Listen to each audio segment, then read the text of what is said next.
Hello guys, आज हम बात करेंगे माइक्रोसॉफ्ट वर्ड में होम मेनू में। हमने पहले तो cut copy paste format painter और पेस्ट कर लिया था, क्लिपबोर्ड भी कर लिया और ये फॉर्मेटिंग भी कर ली थी। आज हम बात करेंगे पैराग्राफ, स्टाइल्स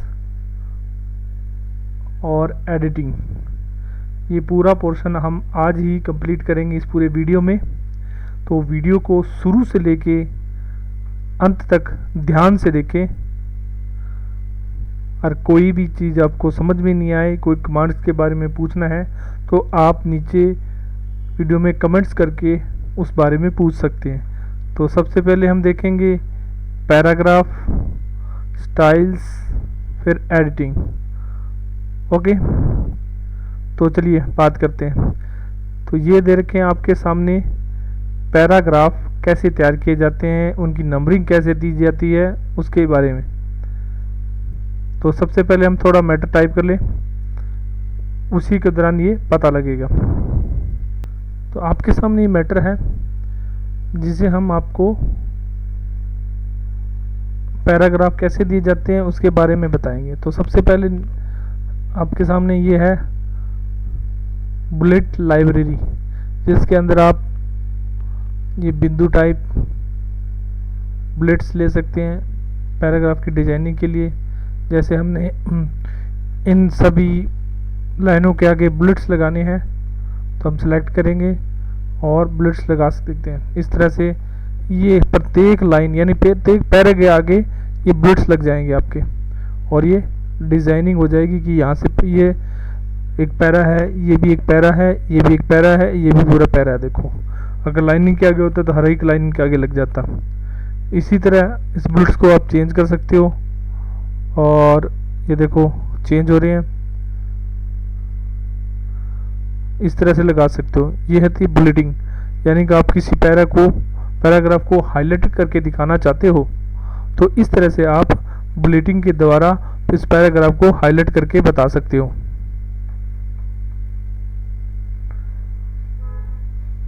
अब हम इसे अंडू करते हैं। ये देखो अंडू कमांड है, अंडू किया तो वापस उसी स्थिति में हम आ जाएंगे। चाहे तो इस नंबरिंग को आप नन कर सकते हो यहाँ पे, तो भी ये फॉर्मेटिंग वापस वैसी स्थिति में आ जाएगी। अब बात करते हैं ये नंबरिंग लाइब्रेरी। हर लाइन के आगे नंबरिंग देनी, तो इस तरह से नंबरिंग दे सकते हो आप। सिलेक्ट कीजिए और नंबरिंग देना चाहते हो नंबरिंग दे दो। ये देखो हर पैराग्राफ के आगे नंबरिंग ऑटोमेटिक हो जाती है। पैराग्राफ कहाँ से स्टार्ट होता है? पैराग्राफ जब आपने एक इंटर बटन लगा दिया तो वही पैराग्राफ न्यू स्टार्ट हो जाता है। अंडू किया, वापस उस स्थिति में।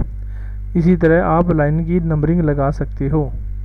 हटाना चाहते हो वापस सेलेक्ट करो और उसे नन कर दो, तो आपकी जो मैटर है उसी स्थिति में वापस आ जाएगा। इसी तरह आगे वाली नंबरिंग बात करते हैं। करंट लिस्ट, ये होती है सब हेडिंग देने के लिए। सब हेडिंग से आप समझते हो कि एक मैंने इसको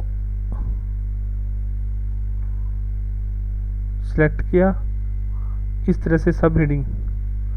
अब इसके अंडर में भी हमें इसको सिलेक्ट किया और इसके अंदर में भी हमें एक हेडिंग दे के चलना है, तो इस तरह से हेडिंग दे सकते हैं।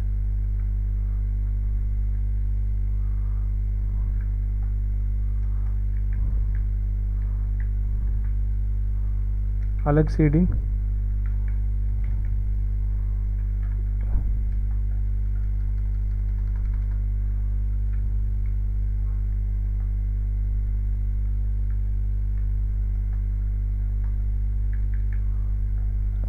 इस तरह से हेडिंग दे सकते हो आप।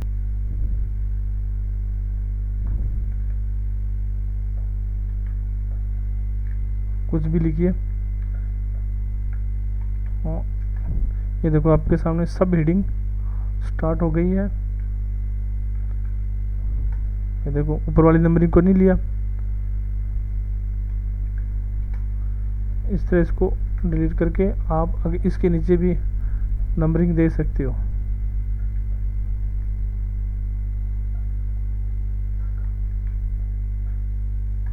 ये देखो ऑटोमेटिक सब हेडिंग नंबरिंग आप यहाँ से एक बार स्टार्ट करने के बाद आप से दे सकते हो। ओके, ये चीज़ें ऑटोमेटिक भी होती है और आप मैनुअल भी कर सकते हो।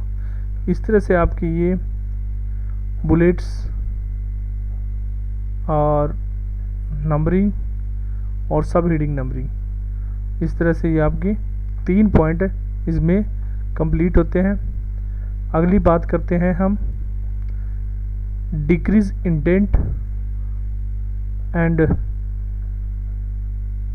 Increase indent.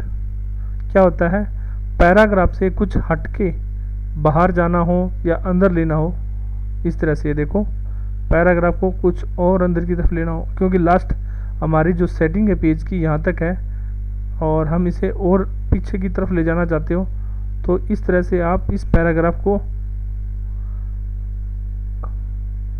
Decrease increase indent कर सकते हो। अपने इंडेंट को छोटा करके पैराग्राफ को छोटा कर सकते हो। अब वापस करेंगे उस स्थिति में, वापस ये होते हैं इंक्रीज, डिक्रीज और इंक्रीज इंडेंट। अब आप आगे बात आती है असेंडिंग ऑर्डर की। तो आपके सामने अगर कोई टेबल वाइज है तो उसे आप असेंडिंग ऑर्डर में कर सकते हो। अब आपको ये हम थोड़ा टेबल बना के बताएंगे, तो आपने इसे एक्सेल में भी कर लिया होगा। वो सेम स्थिति है कि किसी चीज़ को असेंडिंग कैसे किया जाता है, या कोई न्यूमेरिक डाटा हो तो उसे असेंडिंग कैसे किया जाता है। तो न्यूमेरिक डाटा अब हमारे सामने आगे टेबल आएगी इंसर्ट वगैरह, उसमें न्यूमेरिक डाटा एंट्री करके आपको असेंडिंग बता देंगे। असेंडिंग का मतलब ये होता है अल्फ़ाबेटी 8 1 2 3 के बाद में इस तरह से असेंडिंग हो जाए, जिसे आप पढ़ना आसान हो जाए, या किसी चीज़ को सर्च करना हो तो असेंडिंग के माध्यम से जल्द सर्च किया जा सके। अब अगला पैराग्राफ में हम देखते हैं, ये पैराग्राफ को सिलेक्ट किया और इसने बताया कि ये हमारा अलाइनमेंट है। तो अलाइनमेंट में आप टेक्स्ट को कहाँ रखना चाहते हो या अपने पैराग्राफ को कहाँ रखना चाहते हो, तो इसने लेफ्ट इंडेंट में लेफ्ट अलाइनमेंट दे रखा है, तो ये लेफ्ट में पड़ा है आपके सामने। ठीक है, सेंटर में करेंगे तो सेंटर में इस तरह से हो जाएगा, क्योंकि दोनों तरफ लाइनिंग बराबर नहीं रहेगी। सेंटर के हिसाब से डाटा आपका टाइप होगा, सेंटर के अकॉर्डिंग ये आपका डाटा सेट होगा। अब राइट इंडेंट यानी राइट अलाइनमेंट, अब डाटा हमेशा राइट की तरफ से ही बराबर होगा और लेफ्ट की तरफ से बराबर नहीं रहेगा।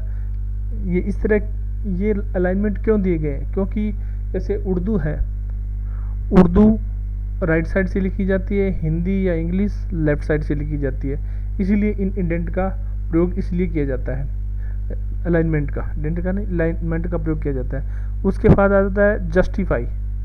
जस्टिफाई का मतलब है कि आपके दोनों तरफ से लाइनें, यानी कि सेंटर का जस्ट उल्टा होता है। सेंटर में करने पे ये दोनों तरफ आपकी लाइनिंग बराबर नहीं रहती, पैराग्राफ बराबर नहीं रहता, लेकिन जस्टिफाई में दोनों तरफ से बराबर हो जाता है, यानी कि एकदम लाइन वाइज पूरा सेट हो जाता है। इस तरह से आप अपने पैराग्राफ की डिज़ाइनिंग कर सकते हो अच्छे से और अपने पैराग्राफ को सेट कर सकते हो। उसके बाद में आता है ये, इसमें क्या करते हैं हम, लाइन का स्पेस, पैराग्राफ का स्पेस आदि सेट करते हैं। तो इसमें आपके पैराग्राफ का सेट, ये हमें लाइन बीच में से हटा देते हैं और ये आपका पैरा दूसरा बन गया, ये तीसरा पैरा। इस तरह से दो आपके पास 3-4 पैराग्राफ है, तो आप इन ऊपर वाले को हटा दो।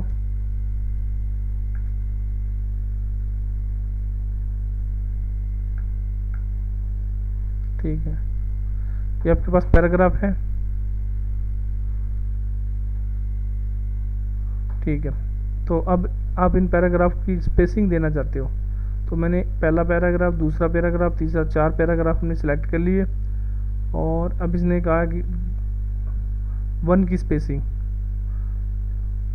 डेड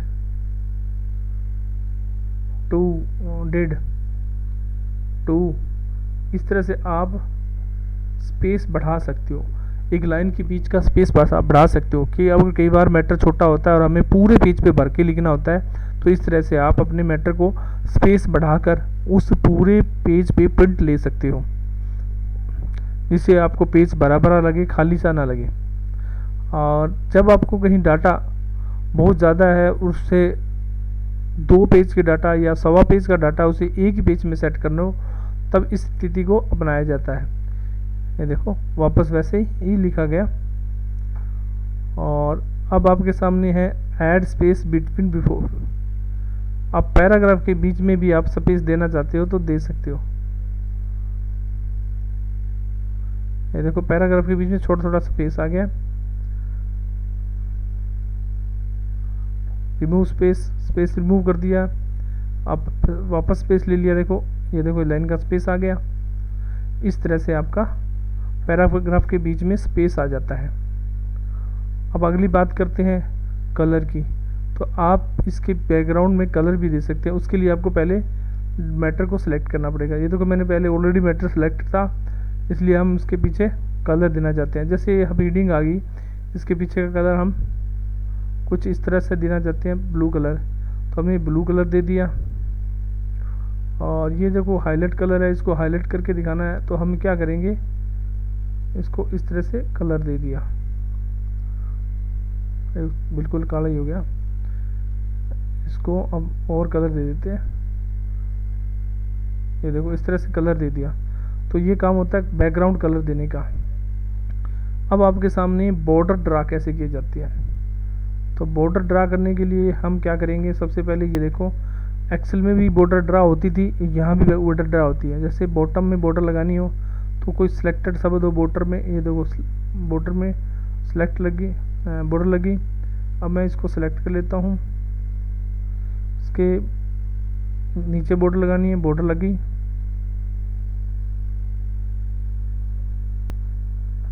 या छोटा मैटर सेलेक्ट करते हैं, ये छोटा मैटर सेलेक्ट करते हैं। इसके नीचे बॉर्डर, बॉटम, टॉप में बॉर्डर। ये देखो आपके सामने बॉर्डर लगा रहा हूँ। और लेफ्ट में बॉर्डर, बॉर्डर लगी। अब आप बॉर्डर भी राइट में बॉर्डर सेलेक्ट कर सकते हो। इस तरह आप चारों तरफ बॉर्डर सेलेक्ट कर सकते हो। ठीक है, अब इसको सिलेक्ट करो और हमें बॉर्डर नहीं चाहिए तो नो बॉर्डर कर दो। ठीक है, और ऑटोमेटिक आप चारों तरफ की बॉर्डर चाहिए तो इस पर क्लिक करोगे तो चारों तरफ की बॉर्डर आ जाएगी। और इसके बाद में आउटसाइड बॉर्डर, इसके भी आउटसाइड में आप बॉर्डर देना चाहते हो तो दे सकते हो। नो बॉर्डर, कोई बॉर्डर नहीं है। इस तरह आपके ये बॉर्डर, हॉरिजॉन्टल बॉर्डर इस तरह से, वर्टिकल बॉर्डर खड़ी बॉर्डर होती है, हॉरिजॉन्टल बॉर्डर लेटी बॉर्डर होती है। अब आप कोई ड्रा करना चाहते हो तो ड्रॉ भी कर सकते हो, टेबल की तरह। ड्रॉ टेबल, वो देखो वहाँ, यहाँ जो टेबल थी वो यहाँ भी आ सकती है।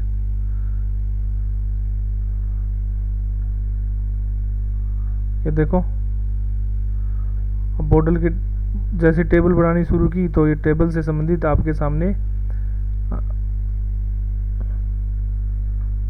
उससे संबंधित जो भी रिलेटेड टूल्स है, कमांड्स है, वो ओपन हो गई है।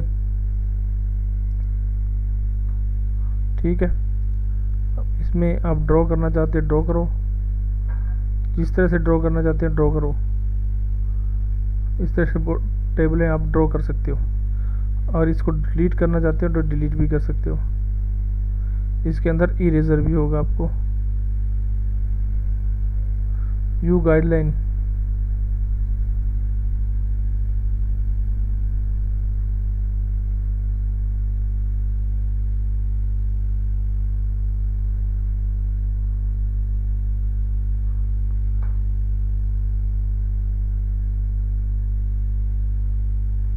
इस तरह से आप बॉर्डर को ड्रॉ कर सकते हो। और ये असेंडिंग इसी के अंदर आती थी, तो अपने ऑटोमेटिक बॉर्डर इंसर्ट करते हैं।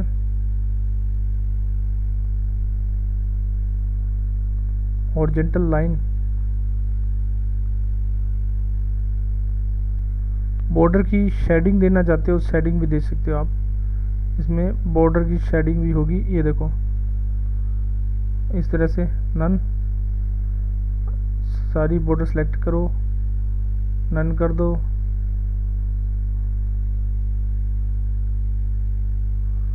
जो जो बॉर्डर है वो सारी नन हो जाएगी, लेकिन बॉर्डर नन नहीं होगी, मतलब जो बॉर्डर है वो हाइड हो जाएगी, लेकिन उस तरह का पैराग्राफ आपके सामने रहेगा।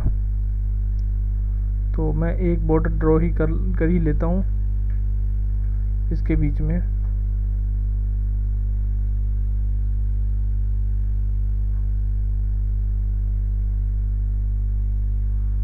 ये आपके सामने इस तरह से ये देखो बॉर्डर बन गई है। उसको पूरे को पैराग्राफ को एक कॉलम में कर लिया इन्होंने। अब करते हैं हॉरिजॉन्टल। इस तरह से आप हॉरिजॉन्टल में डाटा रो भी बना सकते हैं एक।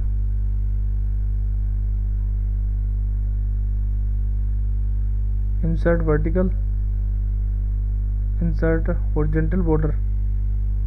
ठीक है, इस तरह से बॉर्डर तैयार हो जाएगी आपकी। शेडिंग भी इसके अंदर दे रखी है। शेडिंग में आप बॉक्स टाइप ये दे रखा है कि आपने कौन सी टाइप की बॉर्डर लेनी है। देखो बॉर्डर का स्टाइल चेंज हो गया।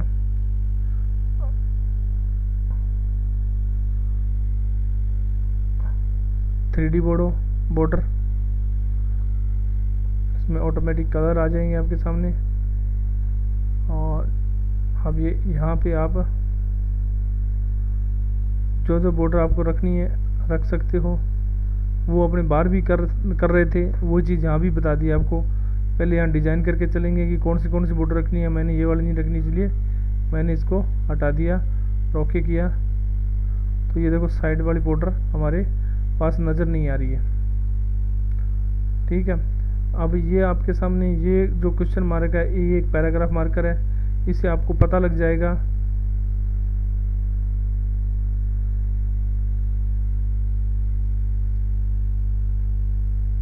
कहाँ कहाँ आपने इंटर बटन दबाया है या पैराग्राफ एंटर किया है। देखो ये मार्क लग गया, इसका मतलब पैराग्राफ यहाँ इंटर हुआ है। ये पैराग्राफ है, एक पैराग्राफ है, एक पैराग्राफ है, ये पैराग्राफ है, ये पैराग्राफ है। इसलिए शो हाइट बटन होता है पैराग्राफ कहाँ एंटर किया आपने। अगर इसी तरह आप अगर इस मैटर में अब चलते हैं आगे, तो आपका ये पैराग्राफ का जो पैटर्न था, ऑप्शन था, जो टूल्स है, आपने सारे यूज़ करके देख लिए। अगर आपको कोई समझ में नहीं आया तो आप कमेंट करके हमें बता सकते हैं। अब चलते हैं अगली तरफ। स्टाइल्स क्या होते हैं ये देख लो आप। सारा मैंने ओपन कर लिया। ये स्टाइल्स होते हैं आपके मैटर के लिखने के। अब ये देखो आपके सामने ये जो मैटर स्टाइल्स है, ये कैमब्री हीडिंग है, और मैं इस स्टाइल्स को कुछ और में चेंज करना चाहता हूँ। ये देखो इस तरह से ये रोमन टाइप में आ गया। ये आपका कैमब्री हीडिंग वापस आ गया। इस तरह से प्री डिफाइंड टेम्पलेट होते हैं जो अपने आपको पहले से बने हुए मिलते हैं, जिसके हिसाब से आप अपने मैटर को और अच्छे से डिज़ाइन कर सकते हैं। ये देखो मैंने जैसे सेलेक्ट किया वैसे वैसे आपके पैराग्राफ का रंग भी चेंज हो रहा है, और पैराग्राफ की हीडिंग, लाइनिंग, डिजाइनिंग सब कुछ चेंज होता हुआ नज़र आ रहा है आपके सामने। ये थे स्टाइल्स, पैराग्राफ के स्टाइल्स। क्लियर फॉर्मेटिंग करेंगे तो आपको एज ए पहले टाइप का डाटा मिल सकता है। क्या मिलेगा, क्योंकि आपने अगर इसमें कोई हीडिंग नहीं की, फॉर्मेटिंग नहीं की है, तो अप्लाई करेंगे तो आपके सामने पहले से बनी हुई हीडिंग अप्लाई हो जाएगी। ये देखो अब ये अप्लाई हो रही है। जो हीडिंग आपको अप्लाई करनी है वो अप्लाई कर सकते हो।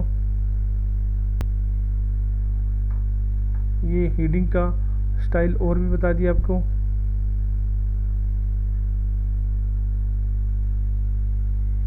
इस तरह से आप स्टाइल्स काफ़ी टाइप की हैं, क्लियर करना चाहते हो क्लियर कर लो। जो आपने स्टाइल्स अप्लाई किए थे वो इस तरह के आपको इसके अंदर आपको बता रखा है कि आपने ये चीज़ अप्लाई कर करके देखी है, तो वो इधर आपको दिखा दी। और अब चलते हैं हम चेंज स्टाइल, तो आपके सामने ये आ ही गया। स्टाइल चेंज करना हो, जैसे जैसे आप जिस पे क्लिक करोगे वो स्टाइल चेंज होता जाएगा, क्योंकि कर्सर आपका जिस पैराग्राफ पे रहेगा उसी पे फॉर्मेटिंग या जो भी आपने चेंजिंग करने हैं, स्टाइल्स देने हैं वो होंगे। देखो जिस पे मैंने कर्सर, अगर मैं इस पे सिलेक्ट करूँगा तो ये कर्सर इसके अकॉर्डिंग काम करेगा। ये देखिए इस पे स्टाइल चेंज हो रहा है। इस तरह से आपका स्टाइल्स पोर्शन कंप्लीट होता है। अब बात करते हैं फाइंडिंग एंड एडिटिंग में फाइंड की। फाइंड पे क्लिक किया, फाइंड क्या करना है, तो हम कहते हैं कि मुझे तो सैन फाइंड करना है। सैन कहाँ लिखा है, सैन कहाँ लिखा वो फाइंड करना है। तो फाइंड इन मेन डॉक्यूमेंट, तो इस मेन डॉक्यूमेंट में जहाँ जहाँ सैन लिखा होता इसने फाइंड करके बता दिया। इसकी टोटल 13 एंट्री इसको सैन नाम की मिली है। अब मैं कैसे इसको कह दिया इस सैन को आप 10 में बदल दो, तो रिप्लेस करेंगे तो इसने सभी जगह तो नहीं बदले, जहाँ जहाँ इसको सैन नज़र आ रहा है वहाँ वहाँ इसने 10 कर दिया। देखो 10 करता जा रहा है। और रिप्लेस साल करेंगे तो सारे रिप्लेस हो जाएंगे, लेकिन सारे रिप्लेस करने से इसमें एक घाटा है, क्योंकि फाइंड नेक्स्ट करके हम इसे अच्छा करें तो अच्छा रहेगा, क्योंकि कुछ शब्द ऐसे हैं जिसे हमें सैन ही रखना था, वो 10 हो गए तो उनका मतलब या अर्थ अलग निकल सकता है। तो आपके सामने ये replace command, replace all, find, close. अब आते हैं गो टू की तरफ। गो टू में क्या कहा है कि आपको कहीं जाना है। हमने जैसे इस पैराग्राफ को इस डॉक्यूमेंट को हमने करीब 165 पेजों का या 200-300 अधिक पेजों का लिखा है। इस हिसाब से अगर हमें कोई पैराग्राफ पे जाना है या पेज नंबरिंग पे जाना है, मैंने कहा पहले पेज नंबर पे जाओ तो ये गो टू पहले पेज नंबर पे ले जाएगा। अगर मैंने कहा दूसरे पे ले जाओ तो ये दूसरे पे ले जाएगा। इस तरह से हमें डायरेक्ट इंडेक्स के रूप में जहाँ तक हमें पहुँचना है वहाँ तक पहुँचा सकता है। लाइन कहेंगे, लाइन का मैं कहा 40 नंबर लाइन पे ले जाओ तो गो टू करेगा, तो ये 40 नंबर लाइन पे ले जाएगा। अगर मैंने कहा इसे 2 नंबर लाइन पे या 5 नंबर लाइन पे ले जाओ तो ये आपके सामने 5 नंबर लाइन पे ले आएगा, क्योंकि आप कर्सर को देखो 5 नंबर लाइन पे कर्सर आपका पहुंच चुका होगा।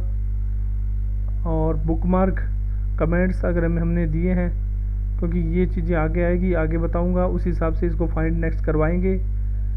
टेबल है, टेबल कोई फाइंड करनी है तो टेबल फाइंड करो, तो टेबल इसको यहाँ नज़र आई तो इसने फाइंड कर लिया। इक्वेशन मार्क है तो कोई इक्वेशन मार्क बता देगा, नहीं है तो नहीं बताएगा। इस तरह आपकी गो टू कमांड भी कंप्लीट होती है। और इसमें गो टू में आपको आगे जो बताया हुआ है वो आगे मिल जाएंगे, आगे के आप व्यूज़ में या मेनूज़ में हम इसको करेंगे। अब इसमें दे रखा है सेलेक्ट ऑल, तो सारे ऑल सेलेक्ट हो जाएंगे। और ऑब्जेक्ट सेलेक्ट करेंगे तो ऑब्जेक्ट इसमें अभी हमने बनाया ही नहीं है तो ये सिलेक्ट नहीं हो पाएंगे। अब इसमें हम करेंगे सेलेक्ट विद टेक्स्ट ऑब्जेक्ट, तो टेक्स्ट ऑब्जेक्ट थे वो उनको सेलेक्ट कर लिया, जैसे रीडिंग है या पैराग्राफ दिए। इस तरह हम सेलेक्ट ऑल में सेलेक्ट में देखेंगे इसमें टेक्स्ट विद सिमिलर फॉर्मेटिंग, तो अब एक जैसी फॉर्मेटिंग वाले सब जो भी आपके पास कंटेंट्स हैं वो सिलेक्ट हो जाएंगे। तो इस तरह से हमने आज की वीडियो में paragraph, styles, editing 3 topic clear किए हैं। अगर इसमें आपको कोई समझ में नहीं आए तो आप वीडियो के नीचे कमेंट्स लाइन में कमेंट्स लिख सकते हैं। और वीडियो को शेयर कीजिए, सब्सक्राइब कीजिए। धन्यवाद। अगले वीडियो में फिर एक नई टॉपिक के साथ हम फिर हाजिर होंगे। तब तक के लिए